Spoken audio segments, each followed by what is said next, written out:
ago. It was bad, and I can't wait to get back over there. So I'm gonna let you guys take it at the desk while I go play. Released over the next 2 years. All right, well, thank you very much, Joe Garcia, out there with the fans. And now, through the magic of television, we are joined by a man who was just on stage, the CEO, president, and co-founder of Blizzard, Mike Morhaime. Mike, welcome back to Blizzcon. How does it feel? Welcome back to you. Thank you. We're glad to be here. I mean, you had 8,000 fans there in the main area for the opening ceremonies. A lot of news you guys broke with Diablo 3 and this brand new World of Warcraft expansion. Joe was just talking to some of the fans.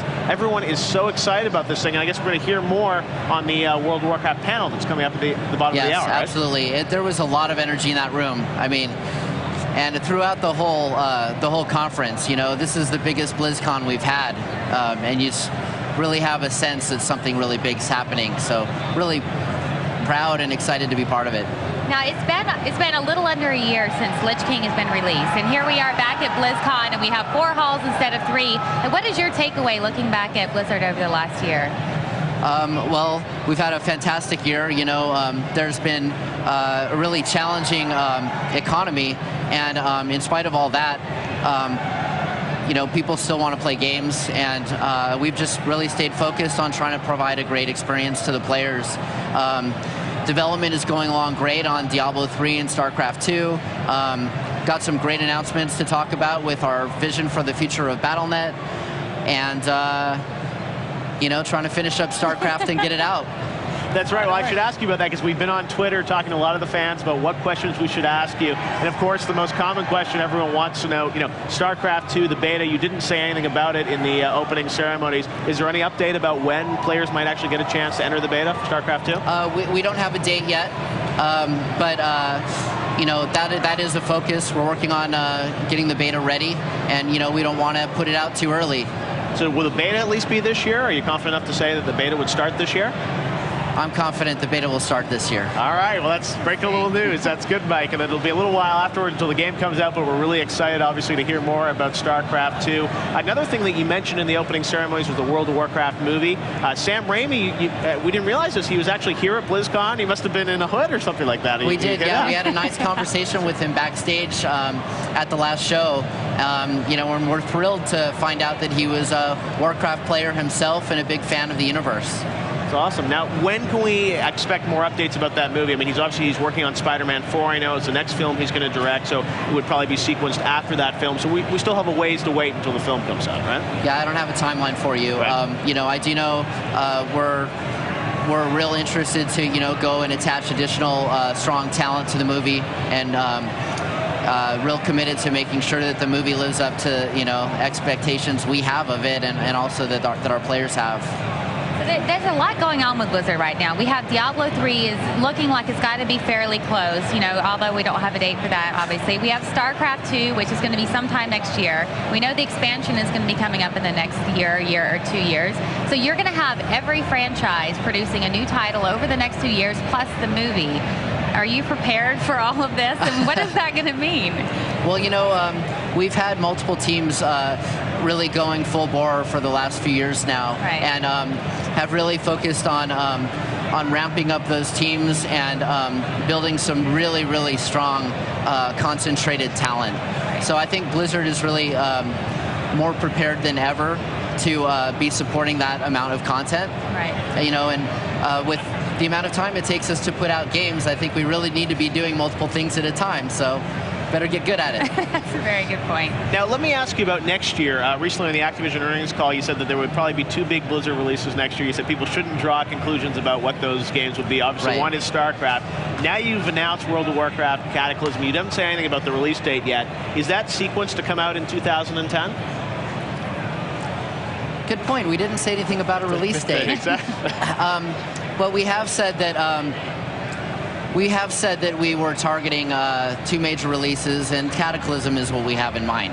Excellent. All right. Well, that's exciting. So obviously the fans will want to hear a lot more about that, what's happening with Cataclysm. But we had a question from Twitter about a fan who's asking about some of your old games.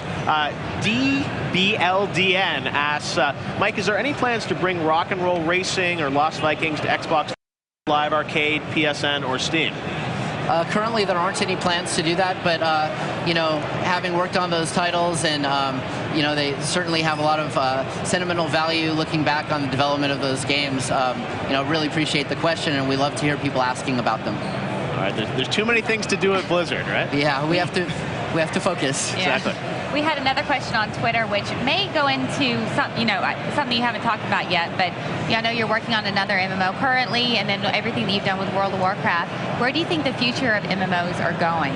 Because you're defining that genre in many ways. Well, we think that the whole MMO genre is really still near the beginning. You know, there's still a lot more that I think we can do in terms of creating a very social game experience, I think really it comes down to player interaction and deepening player interaction and player connection to each other as they're playing the games. Yeah. And you know, obviously we've learned a lot running World of Warcraft, and we want to apply a lot of those lessons to our future efforts. That's good. I had a personal question just from you. Like, what goes into planning a big announcement like this? Like, I know there has to be a team of people that work with you to make this happen. Tell me about that. Well, I guess that's something we've also had a lot of experience to. You know, we learned a lot the last 3 BlizzCons, right? And you know, we've ran into certain issues in terms of scaling the show up, and you know, a lot of those learnings and experience, you know, we're able to carry forward because we got the same people planning it every year. Right. And in terms of coordinated worldwide announcement, you know, you've got your PR, your marketing, your development teams, all of these people coordinating, you know, what we want to show, how much we want to reveal. You guys know we don't reveal everything all at once, you know. Got to keep you guys wanting a little bit more. Right. Exactly. We also have to be careful what we announce because obviously we try not to announce things that might change. Right. Although that's not always the case, and for us the game design really comes first. So if we do announce something, that doesn't necessarily lock us in. Right. We'll still change it if we think it's going to improve the game. Although, you know, we try not to do that because it's not really fun for us to go back and you know, explain all the games reasons are why. always good, and that's why the fans are willing to wait. And I know at the bottom of the hour we're going to have the World of Warcraft preview panel, which is going to give you guys a lot more information on what you can expect from World of Warcraft Cataclysm. I have another Twitter question for you now, though, Mike. This one comes from Solid Python. He says, I understand the band. You're in a band, you know, ETC Level 80, and let's talk a bit about what the new song is going to be. You guys have a new song, apparently. You may premiere tomorrow night? Well, I guess I'll just tell you, we don't have a new song this year. Oh, really? We actually have a new song, but we decided to hold it. Gotcha. Hold it, really? Because frankly, we don't want to upstage Ozzy. Oh. You know, we're a little concerned, you know, that our new song is so good. No, I'm just kidding. How many performances do you guys do a year I'm just now? kidding. Ozzy, I heard Ozzy's band doing the sound check last night, and they That's sound awesome. so incredible.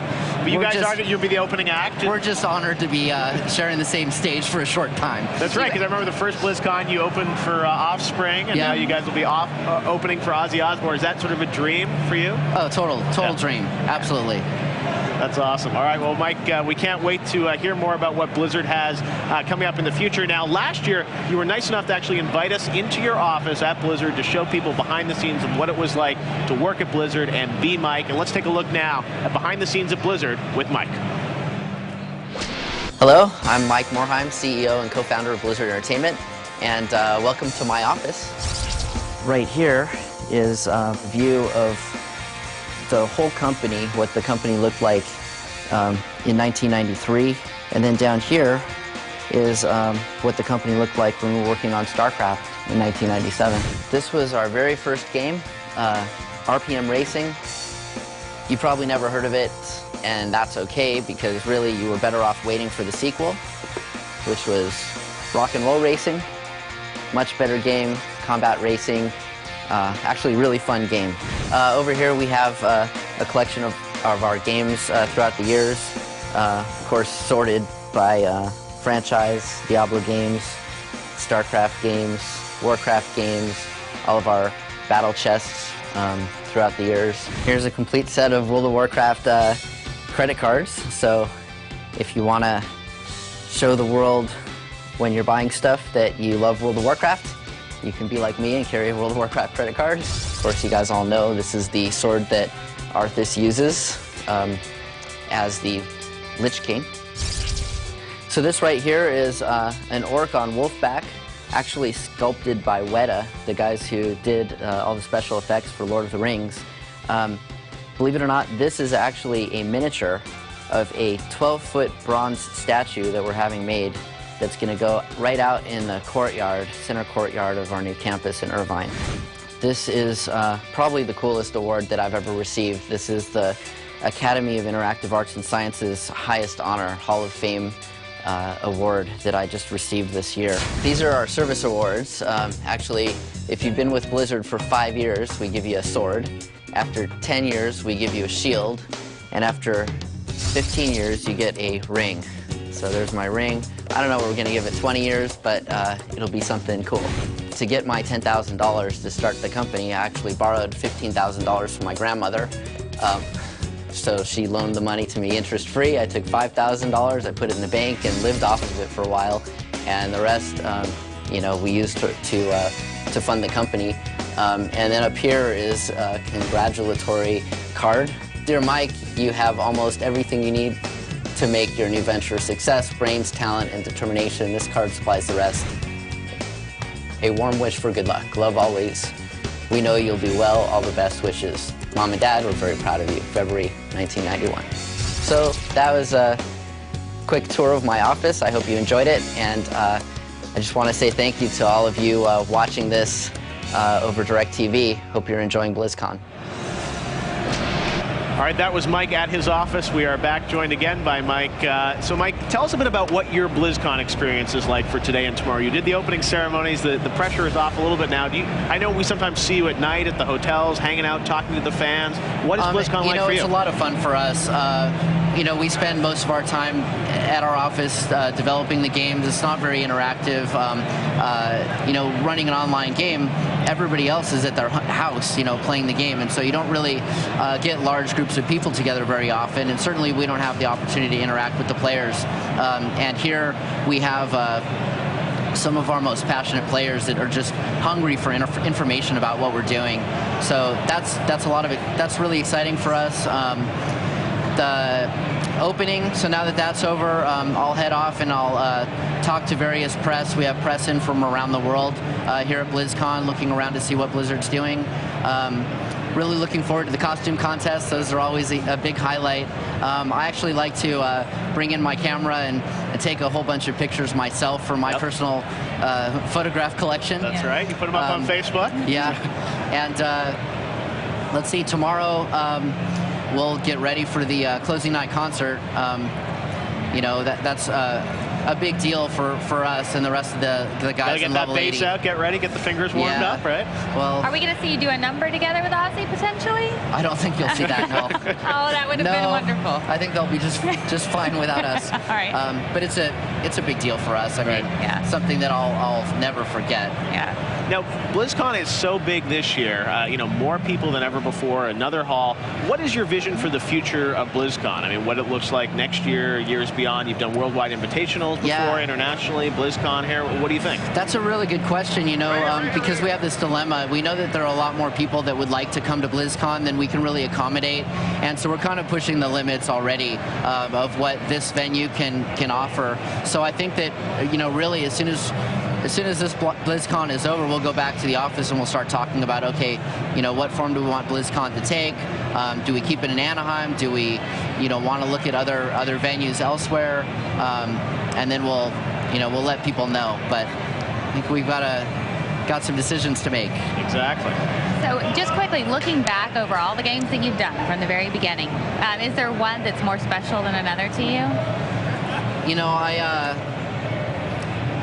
I'm really, I have a soft place in my heart for StarCraft. Yeah. Love StarCraft. It's one of my favorite Blizzard games. The development process of that, you know, you had the entire team working very hard, you know, for quite a long time. We had an 8-month crunch on StarCraft, but during those 8 months, I really felt like the entire team was sort of in the zone, working incredibly long hours, but really efficiently and really working together, gelling as a team, and so proud of what we ended up with with that game, and people are still playing it 10 years later. Amazing durability. Yeah, I would pick StarCraft. I don't know if you know this or not, but while we're here at BlizzCon, IGN is counting down their top 10 Blizzard games of all times, and number 10 we're actually announcing right now, which is Lost Vikings. So Vikings is the number 10, so we'll keep going up from there. Awesome. Well, we'll be counting down those over the next couple days. And you can also go and check those out on IGN.com. Very cool. But Chris Metzen really mentioned that your staff is fed by this experience. Is this what does it mean to be able to look out over with 26,000 people here? I know that they're all here for something that you created. It just. I think it really kind of energizes the development teams. Right. It reminds them, why we're doing this and the impact that it has on people.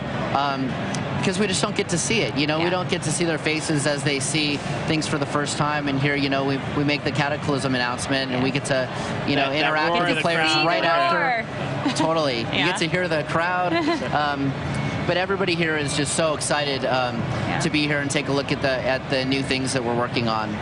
Fantastic. Meet the developers. Yes, congratulations on a great BlizzCon. I know we'll be seeing you again tomorrow, where we can chat more about your experience here at BlizzCon. Well, thank you guys for doing this. We appreciate both of you for being here as well. Absolutely. We look forward to talking to more of the employees from Blizzard all throughout the day. And right now, though, we're going to head on over to the brand new World of Warcraft panel, where there'll be some more details on Cataclysm. Because they're very excited to see that panel. A lot of questions coming out of the opening ceremony and that trailer, which hinted at some things with some text bubbles and whatnot. But now we're going to find out more about what you guys can expect from World of Warcraft Cataclysm. So we're going to go over now to the main hall to see that panel. We'll be back with you after the panel live here on DirecTV with more information on what you guys can expect from Blizzard in the future. Check it out.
It works.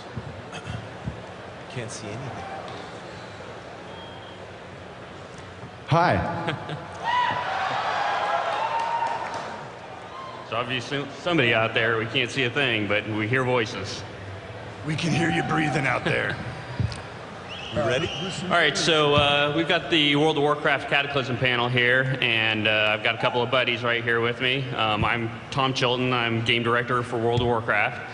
And I've got Chris Metzen, as you must know from moments ago. He's our vice president of creative development and the man who, between he and Alex Afraziabi, our lead world designers, the two of these guys really are the ones that set the stage for all the lore. They're the ones that make the storyline happen. They're the ones that bring this world to life. So I've got Corey Stockton. He's our lead world designer, and he's the man behind the zones and kind of driving that direction, all the interior, exterior, all that kind of good stuff, the content in the game. So, Chris, you want to kick it off? Sure. So you guys may have heard the new expansion set is Cataclysm. Thank you for your enthusiasm. It's very cool. Something that happened with Wrath of the Lich King is that with the inclusion of, well, the Lich King, it just felt really good to have that expansion so focused on a primary villain, you know, where we learned from the Burning Crusade that Illidan was a pretty kick-ass bad guy, but we didn't put him in your path as much. You know, by the time you got to Black Temple, a lot of players didn't necessarily know who this guy was or what his lore was, so yeah, we definitely learned our lesson with Wrath of the Lich King, and Alex and his team pretty much put the Lich King, like I think like right off the bat at like level 70, you know, he's kind of in your face and taunting you, and you know, throughout the process of that expansion, he's just kind of ever present. So by the time you guys finally face him at the pinnacle of Icecrown Citadel, you're gonna know who this bad guy is, and you're gonna have a personal reason to want to kick his ass. So with Deathwing, many of you, thank you. So a lot of players, especially you know, this kind of new generation of WoW players, you guys haven't necessarily seen this guy before. Deathwing debuted in the Warcraft 2 expansion set Beyond the Dark Portal many moons ago. And Deathwing is one of 5 dragon aspects. There are 5 dragon flights, so well, come on, you guys know. And the dragon flights were empowered long ago to kind of protect the world of Azeroth from any, you know, threats that might arise, and Deathwing was the Earth Warder. His charge was to protect the realm of Earth. The black dragon flights, you know, are empowered by like fire and magma and the power of the Earth. And about 10,000 years ago, during the War of the Ancients, when the Burning Legion first attacked Azeroth, one of the things that happened during that era is that Deathwing, given his proximity to the aspect of Earth, well, spends a lot of time within the Earth, or he used to. And given his proximity way deep down there, he heard the whispers of the old gods that are also chained beneath the world. And their whispers ultimately drove him mad. And Deathwing, his power unleashed, you know, his fiery earthen power began to rip him apart. So that over the ages, his agents have to seal and brand iron plates onto his hide to just hold him together, because his malice and his power are so engulfing to him. And over the ages, Deathwing has had a single purpose, right? To subjugate all life on Azeroth in order to create a Day of the Dragon, right? An era where dragons rule supreme, where the other dragon flights are subservient to him, and all mortal races are pretty much crushed under his heel. Not much has changed for this guy. He's a nutcase. And what has happened in recent years is that the whispers of the old gods have gotten worse. The power of the old gods, as seen rising with Cthulhu and Yogg-Saron, there are more. Their power has magnified Deathwing's power, you know, tenfold. He's a very, very powerful dude these days. And what has happened to spark the cataclysm is that Deathwing, with his bachelor pad in the plane of Earth that we call Deep Home, Deathwing has awoken from his slumber and literally erupted into the world. And he is so powerful that his literal explosion into the physical plane of Azeroth is what has caused the cataclysm. Tidal waves, massive volcanic eruptions at a global level. Global level, was that a character in Robotech? Global level, pardon me. You know, tsunamis, freak storms. No part of the world has been left untouched. Maybe Westfall, whatever, but because old Blanchy is core. So once again, Deathwing's violent eruption into Azeroth and his agents, which I'll let Alex talk about, coming out and you know, setting apart their plan to help their master achieve his goals, is what has broken the world. He is ever present. He is the great enemy that must be dealt with at this particular time in history. And I've had a brain fart. I don't remember what I was talking about. He's the world breaker. He is indeed the world breaker. So, a lot of story there, a lot of lore. For those of you who are into that kind of thing, I love you. And so we felt that he would be a very compelling new bad guy, or old bad guy. So, have I missed anything? No, you're good. Something to note is the heroes are busy in Northrend. This has kind of been plotting and planning for, I don't know, the last decade or so. So we're taken as heroes unawares, somewhat. When Deathwing breaches the world, as Chris is saying, he actually does something so massive that he actually brings up all of the elemental planes, or down in the case of Skywall. So that is going to be one of the big zone draws to this expansion, is going to be those elemental planes, which we'll see in full glory. Right. And just as a point of reference, many of you probably hadn't heard of our elemental planes. We talked about them a little bit in the RPG products we put out a number of years ago. But there are 4 planes that the Titans created, millions of years ago, to contain the elementals, which in the primordial prehistory of the world reigned over Azeroth. Back when things were still forming, the elementals were it. And so the Titans, in an interest to shape the world to their liking and bring order to this nascent planet, they locked the elementals away. And so the elementals have been pretty pissed, as seen by characters like Ragnaros, right, who definitely wanted to get vengeance on the world and those who had imprisoned him. So the reemergence of the elemental planes is a big component of this storyline, because now that they're all loosed in the world again, they're not entirely happy about having been locked up all that time anyway. So they're warring with each other, they're warring with the native kingdoms of Azeroth, and there's plenty of calamity to go around. Indeed. All right, let's move on. Let's shift gears here. Some pretty pictures.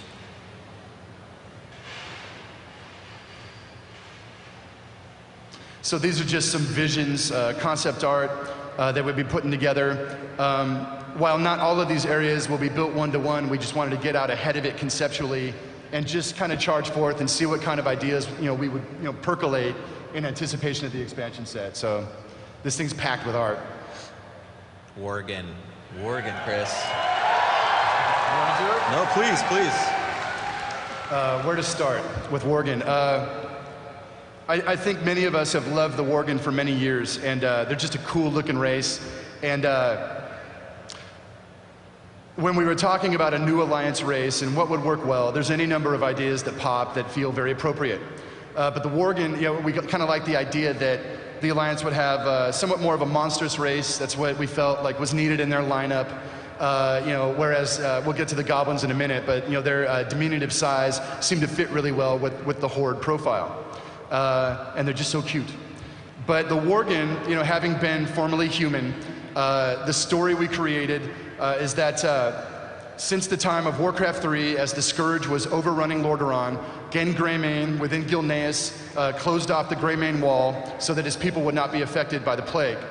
But as Dalaran fell and the Scourge marched ever southward, the people of Gilneas got pretty edgy. It was just a matter of time before the Scourge started getting them. And a Dalaran wizard by the name of... Very good. Oh, sorry guys. Yes, by the name of Aragorn, who we've kind of reasoned was a patriot of Gilneas, decided to call down a spell and summon creatures that would be able to fight the Scourge for them. And what he summoned, I think, surprised him quite a bit. And it turned out to be perhaps every bit as dangerous as the Scourge itself, as this, let's call it the Worgen, quasi-lycanthropic event began to happen. So ultimately, to cut a story short, the Worgen curse made its way into Gilneas, and much of the early starting experience as Worgen players, you guys will see exactly how this curse wove its way through Gilneas society, and then we'll catch you up on the present day context of the Worgen, what they're fighting for, what they're about, the beast within trying to contain this savage monster within them. They're trying to get to the bottom of where this ancient curse came from. Some of our lore from the original World of Warcraft, we got the whole storyline of the Staff of Elune, which, oh man, we've grilled that out. It's pretty badass, but the whole question is, are the Worgen from somewhere else? Or just for kicks, somewhen else? So a lot of really interesting stuff we've been playing with, and just the context of the Worgen and their own innate racial struggle should provide for just a lot of cool flavor and drama. And then their inclusion into the Alliance.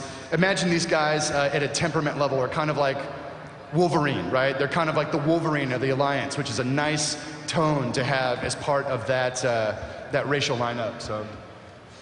Yeah, absolutely. The things you'll notice too, and you'll actually be able to play the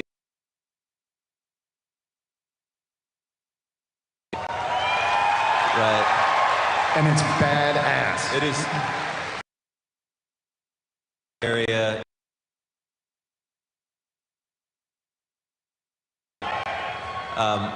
We're doing a lot of neat things with this starting area, with the starting experience. Unique things, I guess you'd say. You'll actually start today, and I just want to kind of preface your play session at level 6 instead of level 1 for a very good reason. We have some special surprises in store that we'll reveal in the future for both the Goblin and the Worgen for the 1 to 5s. So, Worgen, let's move on. Moving on. So this is some extra concept work we've been doing. Oh, not too much of it, I guess. I can go back. Concept piece. All right, let's go. Let's move on. All right. These guys got to talk too. All right, Goblins. So as you guys know, since about, well, in Warcraft 2, the Goblins were part of the Horde. You know, they used their Zeppelins and their bombers and such. But in general, Goblin society is broken up amidst, on the Isle of Kazan. They're a very technological race, and Goblin society is broken up between certain factions or cartels, right? There's a number of different trade princes who command essentially private armies and wheel and deal all over the world. So the Goblins that we use neutrally in World of Warcraft, you know, on the Zeppelins and, you know, different travel routes, you know, Gadgetzan, Ratchet, places like that. They're kind of more of a neutral group, general neutral group.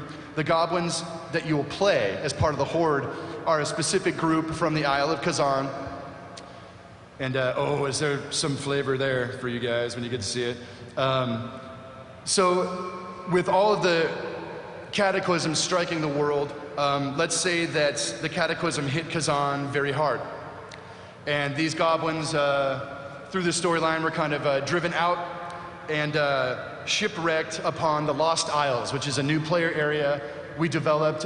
It's kind of a system of islands off the coast of, kind of like south of Ajara, but north of Durotar. So it places them very well to meet and befriend the Horde. And yeah, anything you want to say about the Goblin Kick? Yeah, I mean, again, another super unique experience with the Goblins. You'll play through various story arcs, and we'll actually be incorporating a lot of the Wrathgate-like cinematic stuff that we did in Lich King for both Worgen and Goblins. Yeah. Like I said, we're going way over the top on these two races to start with, but their inclusion into the Horde is something you'll uncover on the Lost Isles, and it's not they don't start out as a Horde race. Actually, they start out as a cartel, a Bilgewater cartel, actually, a neutral race on Kazan, and they're forced into it, unfortunately. But you'll find that out today too, hopefully, and you'll figure out how they were jumped into the Horde. Right.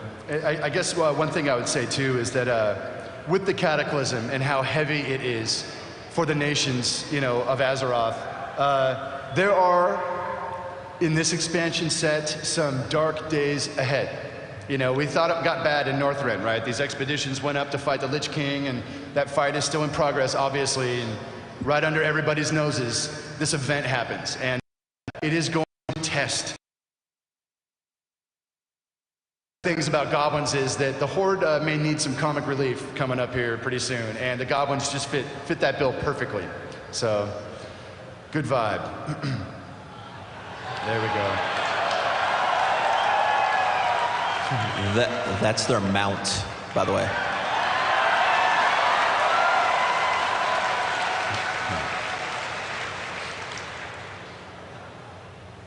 Okay, upheaval.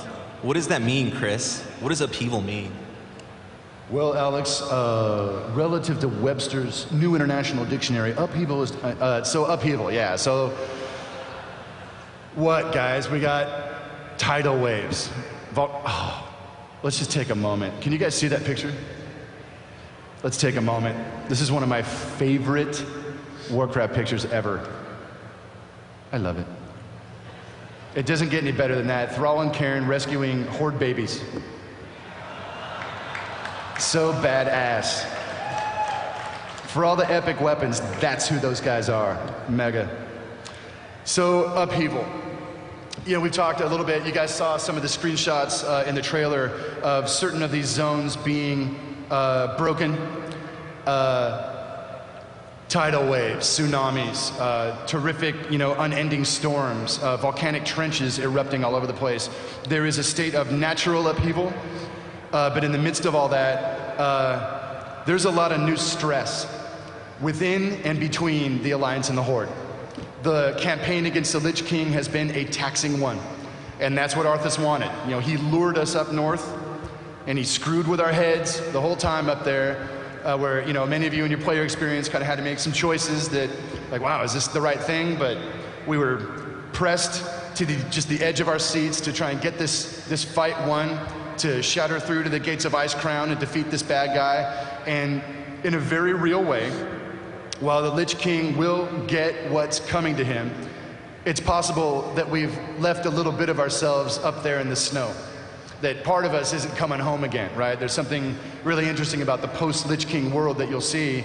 And as as you, right, the soldiers of the Horde and the Alliance come home, we find the world is not what it was. So there's a lot of upheaval at any number of levels. And like I said, there are some dark days ahead, but at a fictional level, it's the dark days that make the moments of, absolute heroism that much more meaningful. And at the end of the day, that's what Warcraft's about. It's about heroism. It's about, fellowship, brotherhood, fighting the good fight. So we wanted to ramp up the drama of this expansion set. And I think you guys are going to feel that and feel the vibe of it pretty acutely. Absolutely. If you've been playing WoW since the beginning,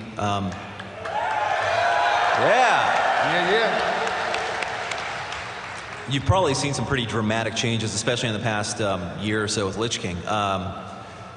We started out with a very strong direction. We knew, Horde versus Alliance, and we actually felt on the design team that we lost a little bit of that in Outland. There was a big joining of forces, and we kind of lost that vibe. And going into Lich King, we wanted to make sure that this division, this war, would be refreshed. And the Wrathgate and events like that didn't just happen overnight. We'd been planning these for a very long time. I mean, Horde players know of Garrosh and Nagrand, Sarfong Jr. And Nagrand as well, and all their lines from that time have kind of been working towards this and what Thrall's been doing, and eventually discovering Varian and him coming back.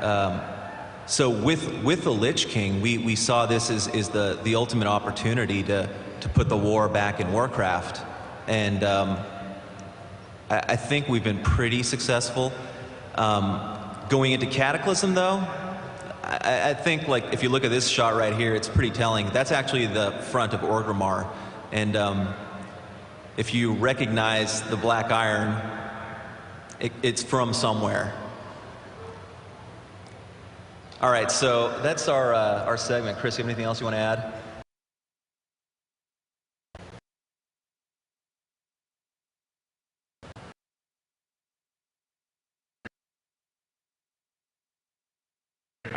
We've got quite a lot of new things to do.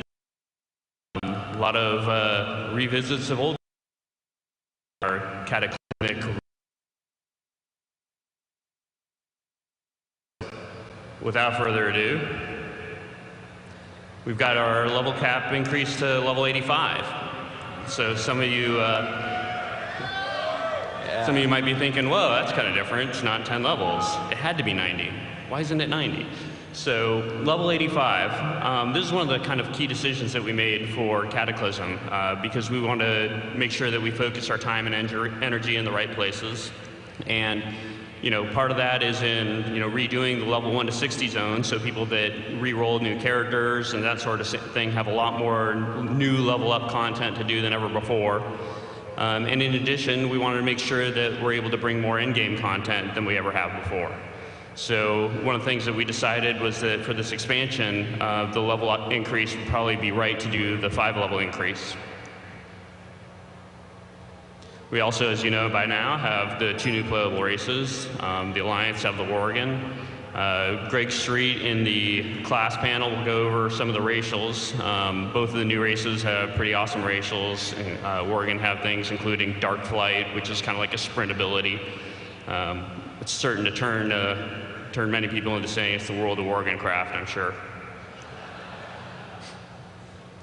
Rawr.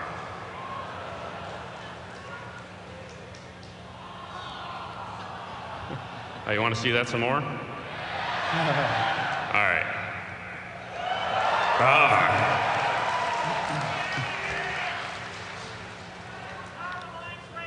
So we've got quite a few classes available to the Worgen. I think everybody will be pretty pleased. The only thing that they won't be able to do right now in our current plan is be paladins or priests, but Greg Street will talk a little bit more about that. And so for the goblins, as you all know, they got some pretty kick-ass racials themselves. They've got a handy rocket belt, and this rocket belt has a couple different pieces of functionality. They're able to use it to rocket themselves forward, sort of like a disengage but forward, and engage, if you will. And they're also able to let loose some rockets out of the rocket belt that can actually let them fly and do a bunch of damage to a target. So should be good times. Oh, there's many other abilities. Greg Street will tell you all about them in the class panel. I'll try not to spoil them all. Here we have a Goblin Rogue, certain to be the enemy of many Alliance players in Battlegrounds. By next Blizzcon, we'll probably hear a lot about how people hate him.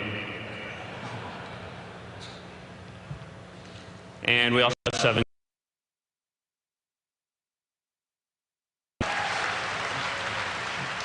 So in these new zones, these are, of course, in addition to the ones that we're redoing for the redone level up content. These are new zones that players have never really gone to before. Take a quick look at them here.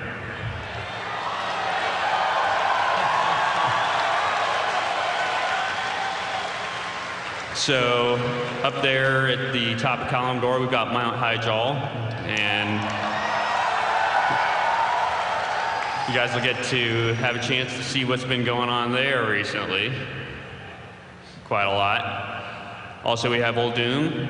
Finally get to reveal that. By God, all this time, the world map was wrong. There isn't a coastline just south of Tannerus. There's a zone. If only anybody had gone there to look. We have, of course, the new starting areas, Lost Hill and Goblin.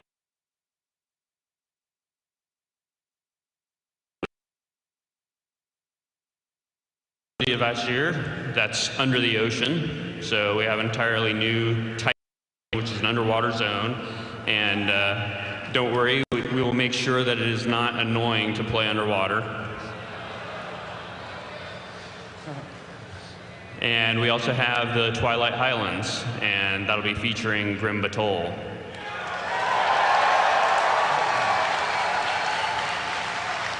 Good times. Then we also have Deepholm, which is the elemental plane of Earth. And so players are going to be able to go there. That's one of our major new level up zones between level 80 and 85. That's almost like the Dragon Blight of the expansion.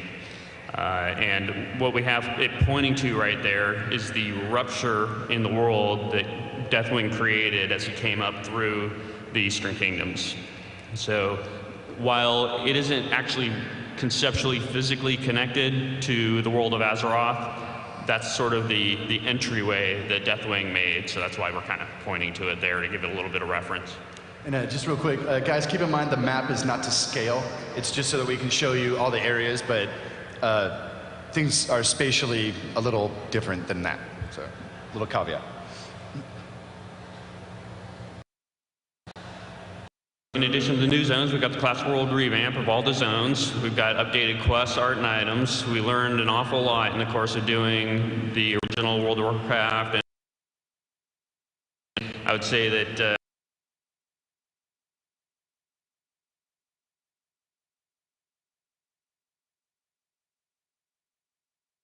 lot more fun to go through the old world again with a new character.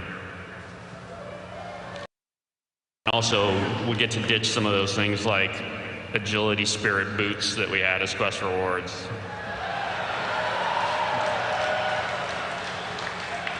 Or at least if we don't, there will be hell to pay. Right. We've got a guild advancement system, so this is completely new. We have the ability for players to actually level up the guilds that they're in. To gain access to a whole bunch of new perks. We'll go over this feature in more depth in the game systems panel. It may also be labeled as the PvP panel, although on the brochures it's not entirely true. It's actually the game systems panel and covers more new features than just PvP. So with the guild advancement system, everything the players do is going to be able to contribute to the advancement of their guild. We currently plan to have 20 guild levels, so you'll be able to have anywhere between guild level 1 to level 20. And you'll be able to advance it by doing all the things that you guys normally like to do, like doing daily quests, doing raids, all that. What you get for it are access to a lot of awesome new perks. So we're actually going to have a guild talent tree, and the guilds will be able to choose what guild talents they want to have, and those will give you access to things like cheaper repairs, or maybe less durability loss when you wipe in a raid.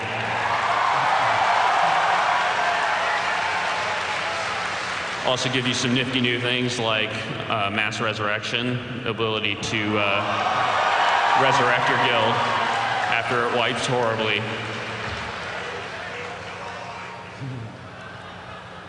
We also have new race class combos.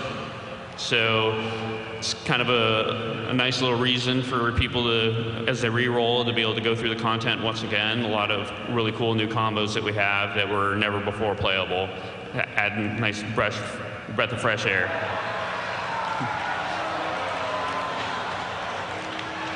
So let me just let me be the first one here to say, holy cow. So bad. I'm sorry.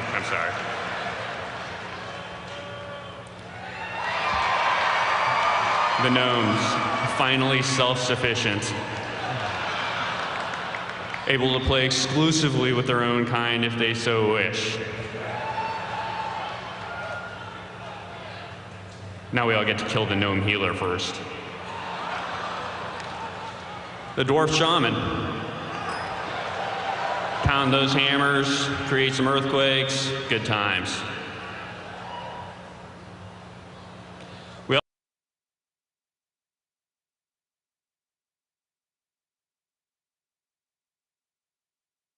allowed us to do a lot of new things with our quests that we couldn't do before. Made things a lot more interesting in the Death Knight starting experience. I don't know if maybe one or two of you out there have played through that. Well done, Alex. Well done. So we're trying to take that up a notch. We're going to have the ability to phase terrain, so the world will actually be able to change as you play through quest lines.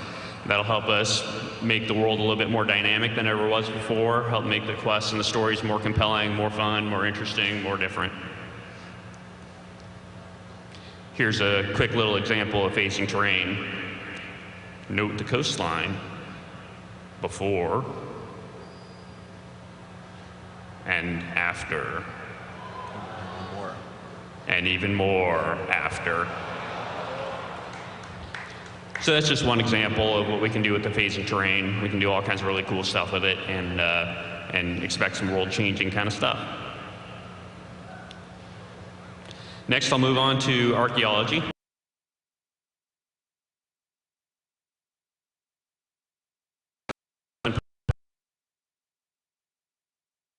Is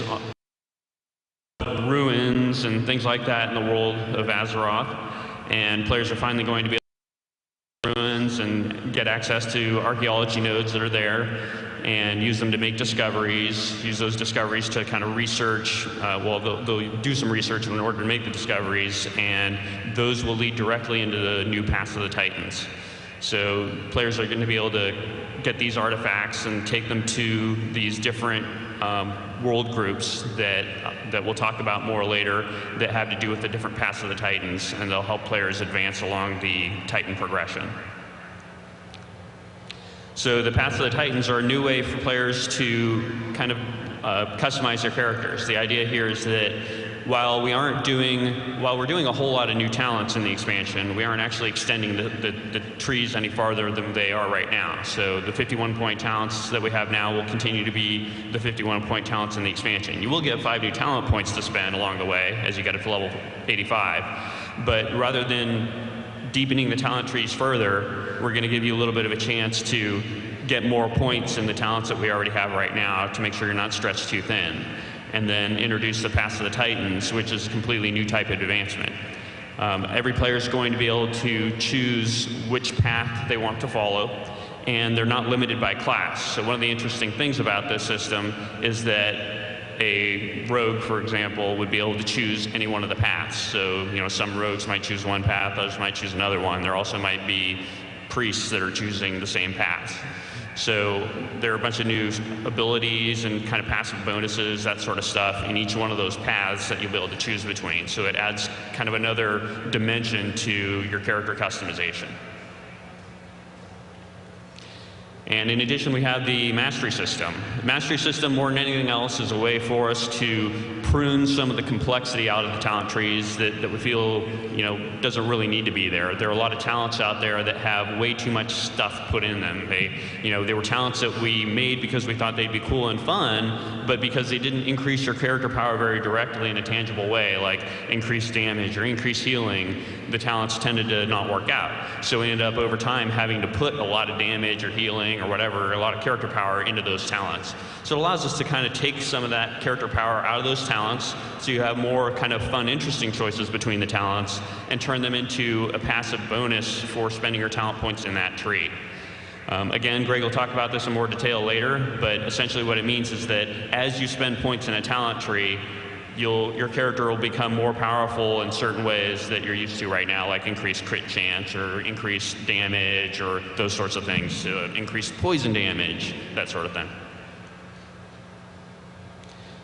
In addition, we have an awful lot of new content. So, of course, to go with all these zones, we have a lot of new dungeons, we've got new raids, new creatures, quests, items, the whole shebang. So all that stuff that everybody's used to. And with that, I'm going to actually turn it over to Corey to talk about that in a little bit more detail. Hey, guys. So I'm going to get into some details about the new zones and a little bit more details also about how exactly we're changing some of the classic zones. So as you saw earlier in what we've been talking about, the Cataclysm affects everything on Azeroth. We plan to actually hit every single zone in the game. Now, that doesn't mean that every zone's going to get the same level of change. It's all going to be a little different. Some zones might get a little more, some might get a little less, but you're definitely going to see new things everywhere that you go. As Tom talked about, we've got 5 new zones that are basically level up zones that are going to get you to our new cap of 85. And then as well, we have the 2 new starting zones. We're doing something a little different this time though, and both those zones are going to be 1 to 15. Now this is a big hit I think everyone's really going to like.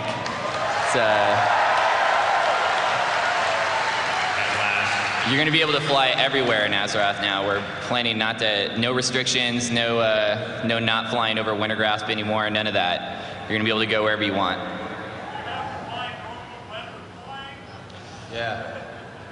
So as I was mentioning before, we have different scales of change.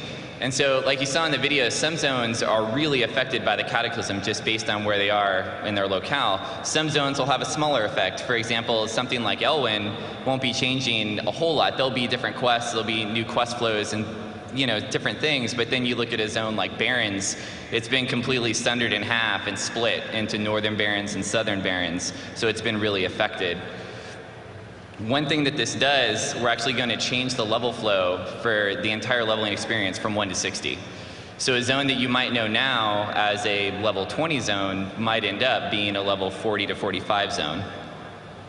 And as we mentioned, everything in the old world will be flyable. The mobs are out there leveling up as we speak. Yeah, they're working on it right now. So you can see here's a little cutout of our new zone flow that we're thinking about. And now one of the goals here is that we actually want to have the zones cover a smaller range of levels. Currently, if you take a zone like Stranglethorn Vale, I think it covers, 15, almost 20 levels right now in that one zone. What we'd like to do is actually use the zone and spread you out through it so the quests flow a little bit better. So as you can see here, like a zone like Hillsbrad has got 5 levels. It leads into Arathi. And then what you're used to before, you'd go somewhere else, but now we're going to cut open a path into Hinterlands and let you actually flow through that direction. And one thing to note on Hillsbrad there, it looks like the Alliance finally lost South Shore. I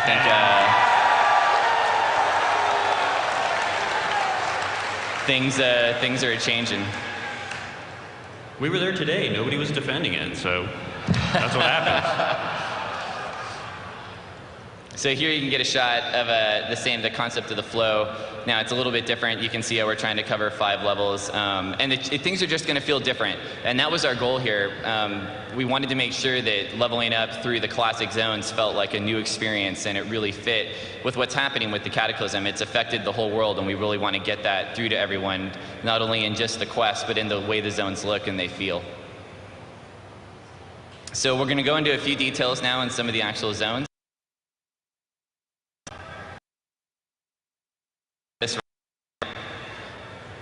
And then here's a shot of it after the Cataclysm is hit. So basically it's split the Barrens in half, right down the middle.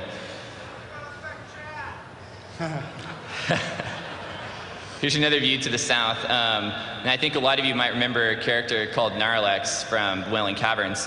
One of his goals that he was trying to do, he was actually trying to regrow the Barrens. Well, it looks like he might have been successful finally. And you always thought he was just trying to get you lost in Wailing Caverns. He actually had a plan. If he could ever find his way out, he might be able to do this. So Desolus, just a couple looks at Desolus. So Desolus is always a dark, kind of dreary zone. The Cataclysm has actually cracked open the shore and allowed water into the zone in new ways, which has allowed it to regrow. So you're going to see really big changes in these zones that are really going to affect things that you've never kind of been there and never had that experience in this place before.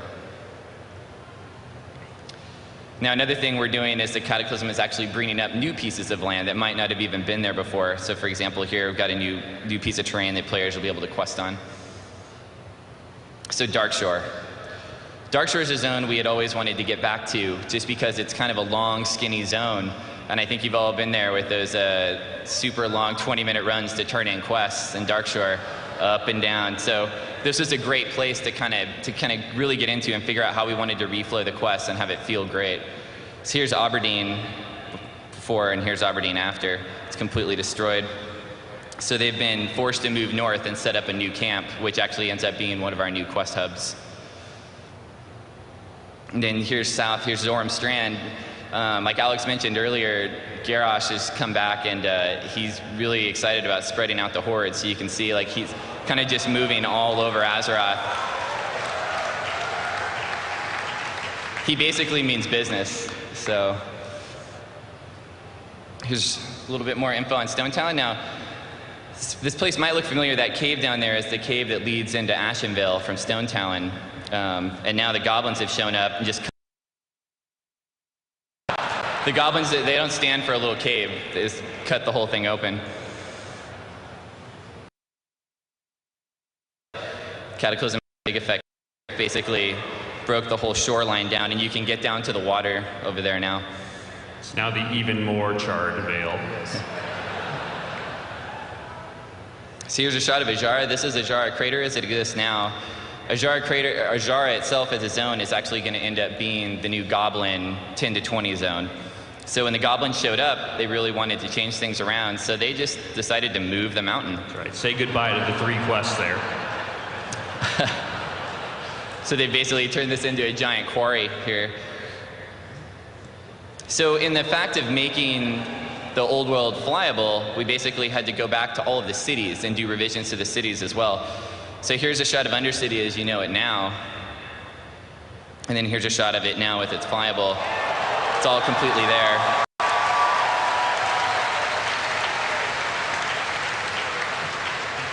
And we don't want to leave the Alliance out, so just so you know, Stormwind now will be flyable as well. All the cities in the classic world will be flyable.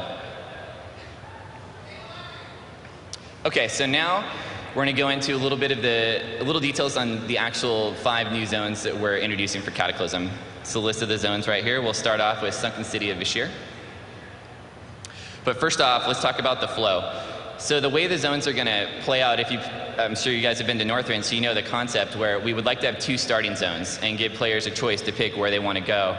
So Sunken City of Vashj'ir and Mount Hyjal are going to be our 2 78 to 82 starting zones for Cataclysm. You'll have a choice of going to either one. Both zones will flow directly into Deepholm. Deepholm is, like we talked about earlier, is kind of a little bit like our Dragonblight here. It's going to be at the hub for all of the Cataclysm zones. You're actually going to be able to travel back and forth from any zone to Deepholm and back. From Deepholm, then you continue on to Old Doom and then into Twilight Highlands. The flow is still loose. If you wanted to, you could go from Deepholm straight to Twilight Highlands, but the quest flow will send you the places that you're going to need to go. So here's a little bit of a cutout to get a better idea of Sunken City of Vashj'ir. It's on the ocean floor in between Kalimdor and Eastern Kingdoms. And Vashj'ir actually was the original home city of Lady Vashj before the Great Sundering. After the Sundering hit, and water flooded Azeroth, it actually ended up on the sea floor, and it's been down there for a number of years, and only recently has it just started to come to light with the Cataclysm. So here you can see a little view of the layout, and this is how we start all the zones. We basically brainstorm meetings, and then we get things going on paper and get a feel for what we want to do. So you can see in the center there's the Abyssal Maw Vortex, and that's actually the entrance into the Abyssal Maw, which is the elemental plane of water, and we're planning to have 2 dungeons down there for players to explore. So one thing we were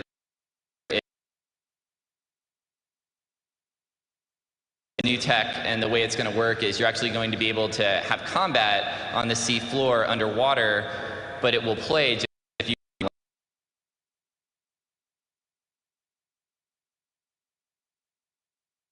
when you want to swim, you'll actually just be able to swim right up into water, like seamlessly between the 2. When you land back on the seafloor, then you'll go back to normal ground gameplay. So you won't have to worry about trying to deal with fighting underwater the whole time. We're also planning to have selected areas in Vashj'ir that are actually indoor, kind of like these big, there's creatures down there that no one really knows a lot about yet, but they're ancient, and they've been there for a long time, and we're going to find out what's happening with them through the quest flow in the zone.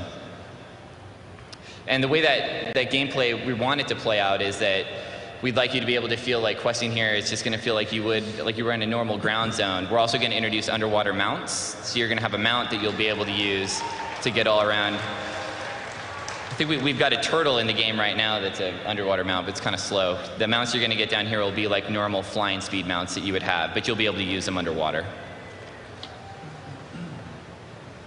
So here's a little bit of concept art of Vashj'ir.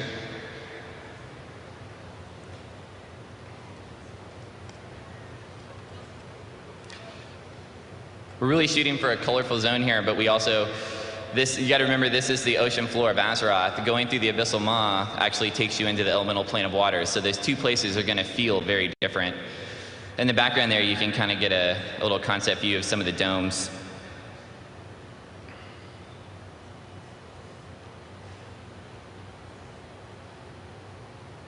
All right, let's move on to Deepholm. So Deepholm is like Tom was trying to explain, it's not actually connected to Azeroth, it's in the elemental plane of Earth. The connection that it has to Azeroth is where Deathwing actually broke through the ceiling and actually came into Azeroth, thereby causing the Cataclysm. And players will actually be able to use that scar left on the Earth on Azeroth as an actual way to get back and forth into Deepholm. You can see a little schematic of the layout of what we're planning. It's an important place in Deep Home. It's a central location. It's now overrun by Twilight's Hammer, and that's basically where Deathwing was kind of nursed back to bring him back to the state of what he needed to be to break back into Azeroth and cause the Cataclysm. I guess just to throw out a detail, like Corey's saying, the Twilight's Hammer now serves Deathwing, and we've really revamped that world group to be very, very scary. They're pretty. They've definitely spread out all around since the Cataclysm has hit based on the Deathwing. And they'll have more than just a couple of lean-tos to hang out in. Yeah. So Deep Home is a subterranean-looking environment, so it's almost going to feel like an enclosed cave, but it's huge. As far as scale goes, it's probably the biggest zone that we're building for Cataclysm, especially since it's going to be the hub of all 5 of the new zones. We're going to allow flying in there, even though it's going to feel like an interior. You're going to be able to fly with your flying mount. As we mentioned, this is basically, after Deathwing kind of went crazy, ended up here, and this is where you're gonna get to play through and figure out the story of kind of how he's gotten back to where he is now. The Temple of Earth in the center is also going to play a huge part in that role. And like we mentioned, this is the central hub. So there's actually going to be portals in Deep Home that will take you to Bashir, to Hyjal, Twilight Highlands, and Old Doom, and you'll be able to go back and forth between those as a quick form of travel. So here's a couple concept shots of Deep Home. Like you said, it's kind of definitely got a subterranean feel to it. Looks like the Trogs made it back. So this is a great shot because I think it really helps explain kind of that image of Deathwing breaking through the ceiling of the elemental plane of Earth and actually transitioning straight back into Azeroth. So Old Doom.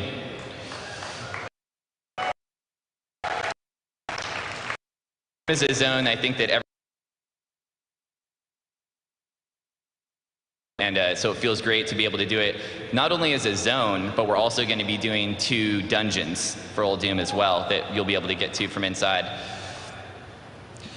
And we always wondered kind of what was there to the west of Tenaris. Now we finally figured out there's no coastline, but Old Doom's there. So here's a picture of the layout for Old Doom.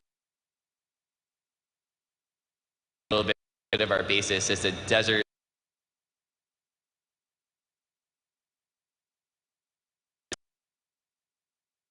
Those aren't. They're temples that were created by the Titans, and no one was ever able to get into Old Doom because it's been hidden. There's basically a Titan machine that's put up a projection, so no one could actually see Old Doom or gain access to it. But with the advent of the Cataclysm, it actually destroyed one of the Titan machines and has ended up revealing Old Doom to everyone. So you know Bran Bromsphere is going to be the first one here, for sure.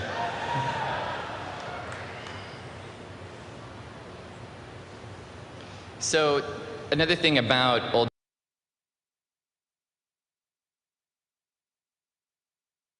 the land of that Old Doom has always been rumored to hold a giant super secret weapon, and everyone really wants to find out what this is. The Alliance wants it, the Horde wants it, Twilight's Hammer wants it, and it's going to be your job to get over there, quest through it, and kind of figure out exactly what that means and figure out the story behind that. Give you a little hint.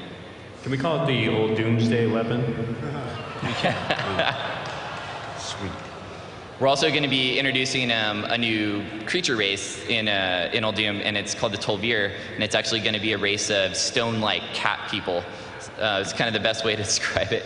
You're going to see them throughout the zone. This is their homeland, and so you're going to interact with them here. Similar to what things you've seen that we've done before in other zones where we've introduced a new race and they kind of have a home zone. This will be that place here for the Tol'vir. And just to throw out, Corey, one of the ideas is that the kind of rise of Old Doom and the fact that it's even open right now is actually relative to Ulduar, right? And all the raids and dungeon component, the storyline playing out up in the north of Northrend has essentially created a sequence of events, right?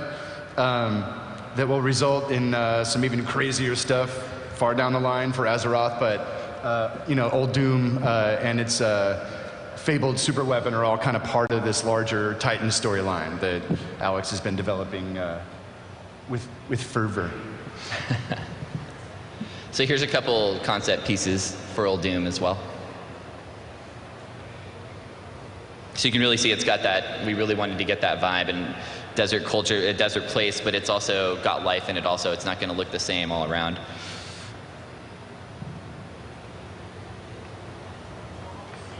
So Mount Hyjal. So Hyjal is a zone that's been in the game for a long time, and we're finally able to do what we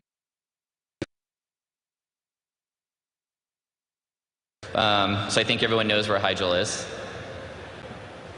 So basically, Hyjal is under siege, and we've basically got to get in there and figure out what's going on.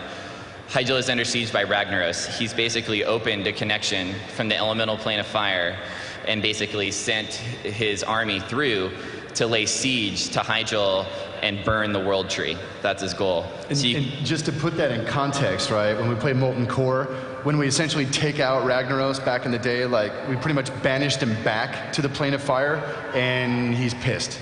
Yeah. Right. So... It was too soon. Yeah. Too soon. Way too soon. So you can see on the layout here to the south of Hyjal, that's the section where we've created a whole new landmass there, and that's where they've come through. You're going to quest through all that. Now, that doesn't mean that Hyjal doesn't have anything to help it out. Malfurion Stormrage is actually back. He's woken from the Emerald Dream. And the Barrow Dens below Hyjal and the armies of Cenarius are going to be here, help trying to defend the World Tree, and you're going to get to play a part in this whole storyline through the zone. And you know what? While Ragnaros is pissed, Malfurion's pissed too. So he's going to get it on.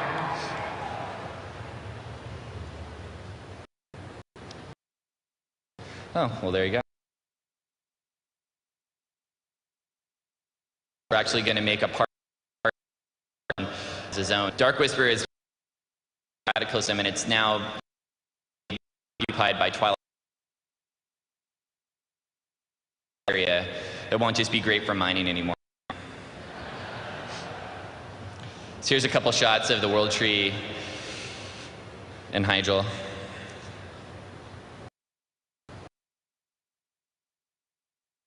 Really be able to use the new terrain phasing on. Working as you quest through the zone, things are going to be burning and on fire, and part of what you're going to be doing is trying to stop that. Here's a shot of Dark Whisper. And then here's a shot of the area where Ragnaros is coming through the elemental plane. So we'll finish up with Twilight Highlands. Twilight Highlands is going to be just the west. What exists there now, it's the city of Grim Batal. That's what's there now. Grim Batal, though, actually has been sheared in half. So when Deathwing came out, home, he basically went on a... You're actually going to see that, the scar that he's left across the terrain as he made his way back to Grim Batal. And when he actually lands and ends up here, and when he came down, he's actually just so powerful, he's burning molten hot. He just cuts a line, a hole, a crack, a crevice, like right through the middle of Grim Batal, the city. And that's that kind of black line there on the top left of the map. And you're going to be able to quest through that and see all that. So Twilight Hammer also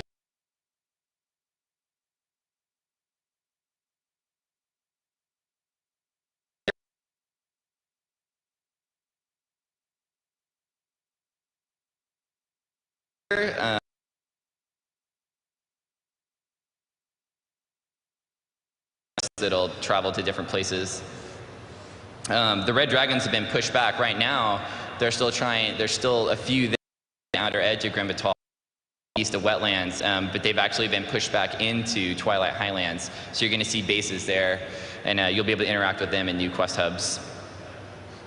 And finally, there's a new flight that's being created here, and that's the Twilight Dragon flight. And the storyline here, there's a lot to talk about, and we're definitely going to get into that in the actual zone. Here's a concept piece for Twilight. We've only got one. We're still this one's still very work in progress, so we've got a good shot of it here, though. So now, Dungeons and Raids. There's going to be a ton of new content here. Like Tom mentioned, one thing we wanted to make sure for Cataclysm is that we were going to have more in-game content than we ever had before. But that's not to say we're not going to have just as much level up content. We're going to have a ton of dungeons. Just a few examples here. The Firelands is going to be one of our raids. You're going to be able to go actually into the elemental planes of fire, go to Sulfuron Keep, and Ragnaros is there, and he's a lot bigger, he's a lot stronger, and he's super pissed. So you're going to have to deal with that as a raid. Like I mentioned earlier, Old Doom. We're going to have 2 level-up dungeons in Old Doom, the Halls of Origination and the Lost City of Tol'vir. One's an exterior city of the actual city from the Tol'vir where they originated from, and then we actually have a new Titan dungeon, the Halls of Origination. Blackrock Caverns. Now, what this is basically a completely brand new level-up dungeon that's located in Blackrock Spire. So there's dungeons that we really liked, and we knew that players would like to go back to these dungeons, but we didn't want to just go back and just upgrade something in the dungeon or maybe change a flow. This is an entirely new dungeon, new art, new creatures, new boss fights, everything. You'll be able to get to this from Blackrock Spire. It's basically a dungeon it's full of Twilight's hammer. There's experiments going on down there. Deathwing, it's kind of like you could look at it as one of his, a base that he has of operations, but outside of Grim Batal. And then a couple others here. We've got Grim Batal, like we mentioned. Grim Batal is going to have both a level-up dungeon and it's going to have a raid. So we're going to cover both angles with Grim Batal. That's a place we really wanted to tell a lot of stories, so we figured we should do both. Skywall is also both a raid and a dungeon. And then last but not least, we are doing a couple new heroics.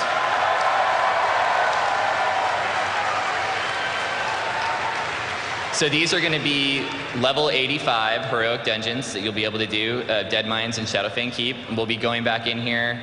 Now they're going to use the art now, but we're going to do new fights, new creatures, new abilities, and it's heroic level 85 dungeon. Been cleavier than ever before. If you want more information on Dungeons and Raids, we're going to be doing a panel tomorrow. I think it's in this hall, the Dungeon and Raid panel, and we'll have a ton of info on these dungeons and a lot more. So now here's a couple, we grabbed just a few concept shots of some of the dungeons for you to check out. This is the Abyssal Maw. Here's a shot of a Sulfuron Keep in the Firelands. This is a shot of the inside of the Halls of Origination inside of Old Doom. And these are a couple shots of Grim Batal. And finish up with a little preview that we're planning for Cataclysm, and Tom's going to tell you about that. All right, so of course, to go along with all this new content, we've got a lot of new PvP content for everybody too. We have the Tol Barad PvP zone. So Tol Barad, it's an island off the coast of the Eastern Kingdoms. It's been referenced from time to time in Warcraft lore. What we know is that there's a prison here, and this prison sits on this island, and both the Horde and Alliance want control over it. So there's quite a bit to discover here. The kind of idea here is that it is a melding of the Wintergrasp concept with the Isle of Caldanos concept. So the idea being that while you're there during the off-battle times, it behaves kind of like an Isle of Caldanos, where it's a daily quest hub for all kinds of daily quests, probably the main daily quest hub for the expansion. And then when the battle comes time to activate, kind of like Wintergrasp, then players are going to fight for control. And that control will give players access to the actual Tol Barad prison, one of the instance wings within there. It will also open up new kind of like bonus daily quests for that side. Extra profitable daily quests. We also have the Battle for Gilneas Battleground, and the current plan is actually to have 3 battlegrounds with the expansion. So one of those things that we want to do in terms of adding more end-game content than we've had before is to add more battlegrounds than we've ever added in the past. So Battle for Gilneas is one of those. The idea being that players are going to be able to fight through the city and the streets of Gilneas City and take control of the different districts and fight it out. We also, of course, have some new arena maps. Numbers yet to be determined, but they will have some new ones. And finally, kind of the major gameplay feature for PvP as far as the expansion goes is the rated battlegrounds. So now for anybody out there that really enjoys doing battlegrounds but doesn't like the arena playstyle as much, you'll have the option to do the rated battlegrounds, and I'll talk more about these on the system panel. But you'll be able to do the rated battlegrounds to get your rating up and get the same access to the same types of gear that you can get through the arena system.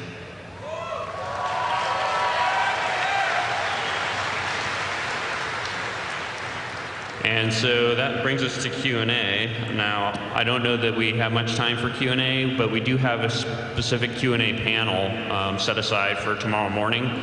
So any questions that you guys don't get to ask today or in any of the other panels where we kind of go over these features in more detail, make sure to hit us up in the Q&A panel tomorrow morning.